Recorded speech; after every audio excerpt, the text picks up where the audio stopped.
ಎಲ್ಲರಿಗೂ ನಮಸ್ಕಾರ. ನಾನು ನಿಮ್ಮ ಚೆನ್ನ. ಈ ಒಂದು ವಿಡಿಯೋದಲ್ಲಿ ಬಸವ ಜಯಂತಿಯ ಸುಂದರ ಭಾಷಣ ನೋಡ್ತೋಣ.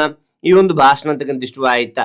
ಇಷ್ಟವಾದ್ರೆ ಒಂದು ಲೈಕ್ ಅನೇಕ ವಿಡಿಯೋದಲ್ಲಿ ಪ್ರೋತ್ಸಾಹ ತುಂಬ ಸಿಗುತ್ತೆ. ಇನ್ನೊಬ್ರಿಗೂ ಶೇರ್ ಮಾಡೋಣ ಸಾಧ್ಯ. ಇಂಥ ಅನೇಕ ವಿಡಿಯೋಗಳ ಚಾನಲ್ ಸಬ್ಸ್ಕ್ರೈಬ್ ಆಗಿ. ಹಾಗೆ ನಿಮ್ಗೆ ಯಾವ ರೀತಿಯ ಭಾಷಣ, ಯಾವ ರೀತಿಯ ಪ್ರಬಂಧ ಬೇಕಂತೇಳಿ ಕಾಮೆಂಟ್ ಮಾಡಿ.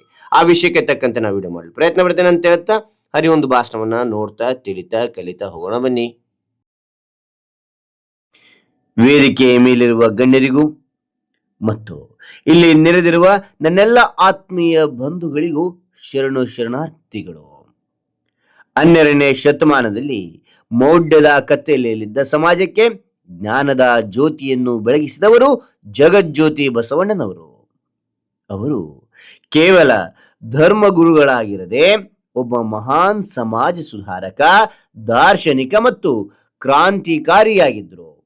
ಅವರ ಜನ್ಮದ ಈ ಶುಭ ಸಂದರ್ಭದಲ್ಲಿ ಅವರ ಆದರ್ಶಗಳನ್ನು ನೆನೆಯುವುದು ನಮ್ಮೆಲ್ಲರ ಸೌಭಾಗ್ಯ.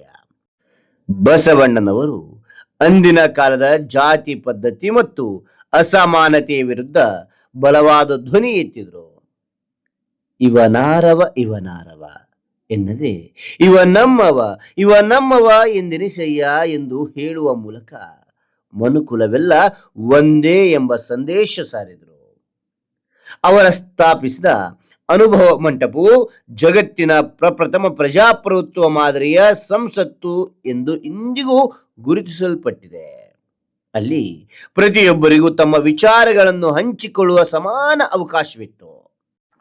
ಬಸವಣ್ಣನವರು ನೀಡಿದ ಅತ್ಯಂತ ದೊಡ್ಡ ಕೊಡುಗೆ ಎಂದರೆ ಕಾಯಕವೇ ಕೈಲಾಸ ಎಂಬ ತತ್ವ.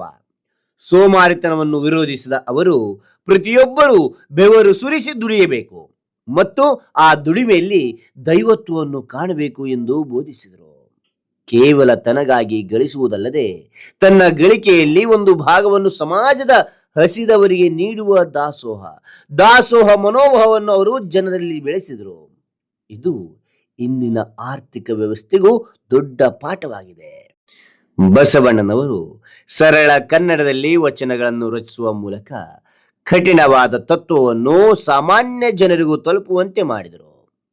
ದೈವೇ ಧರ್ಮದ ಮೂಲವಯ್ಯ ಎನ್ನುವ ಮೂಲಕ ಅಹಿಂಸೆ ಮತ್ತು ಪ್ರೇಮವೇ ಧರ್ಮದ ಅಡಿಪಾಯ ಎಂದು ಸಾರಿದರು.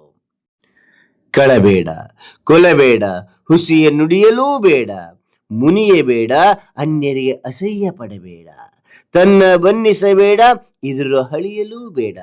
ಇದೇ ಅಂತರಂಗ ಶುದ್ಧಿ, ಇದೇ ಬಹಿರಂಗ ಶುದ್ಧಿ, ಇದೇ ನಮ್ಮ ಕೂಡಲ ಸಂಗಮ ದೇವನೊಲಿಸುವ ಪರಿ ಎಂಬ ಅವರ ಸಪ್ತಶೀಲಗಳು ಇಂದಿಗೂ ಮನುಷ್ಯನ ವ್ಯಕ್ತಿತ್ವ ವಿಕಸನಕ್ಕೆ ಅತ್ಯಗತ್ಯವಾದ ಸೂತ್ರಗಳಾಗಿವೆ. ಅವರ ವಚನಗಳು ನಮ್ಮ ಜೀವನದ ದಾರಿದೀಪಗಳಾಗಿವೆ. ಬಸವಣ್ಣನವರ ವಿಚಾರಧಾರೆಗಳು 1000 ವರ್ಷಗಳ ನಂತರವೂ ಇಂದಿನ ಆಧುನಿಕ ಸಮಾಜಕ್ಕೆ ಹೆಚ್ಚು ಪ್ರಸ್ತುತವಾಗಿವೆ. ಅವರ ಜಯಂತಿಯ ಆಚರಣೆ ಎಂದರೆ ಕೇವಲ ಹಬ್ಬವಲ್ಲ, ಅದು ಅವರ ತತ್ವಗಳನ್ನು ಪಾಲಿಸುವ ಸಂಕಲ್ಪ ಮಾಡುವ ದಿನ.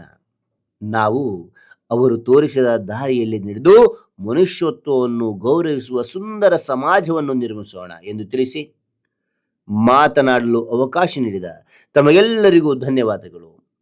ಜೈ ಬಸವಣ್ಣ, ಶರಣಾರ್ಥಿ. ಹಾಗಾದ್ರೆ ಈ ಒಂದು ಭಾಷಣ ಅಂತಕ್ಕಂಥ ಇಷ್ಟವಾದ್ರೆ ಒಂದು ಲೈಕ್ ಅನೇಕ ವಿಡಿಯೋದಲ್ಲಿ ಪ್ರೋತ್ಸಾಹ ತುಂಬ ಸಿಗುತ್ತೆ. ಇನ್ನೊಬ್ರಿಗೂ ಶೇರ್ ಮಾಡೋಣ ಸಾಧ್ಯ. ಇಂಥ ಅನೇಕ ವಿಡಿಯೋಗಳ ಚಾನಲ್ ಸಬ್ಸ್ಕ್ರೈಬ್ ಆಗಿ.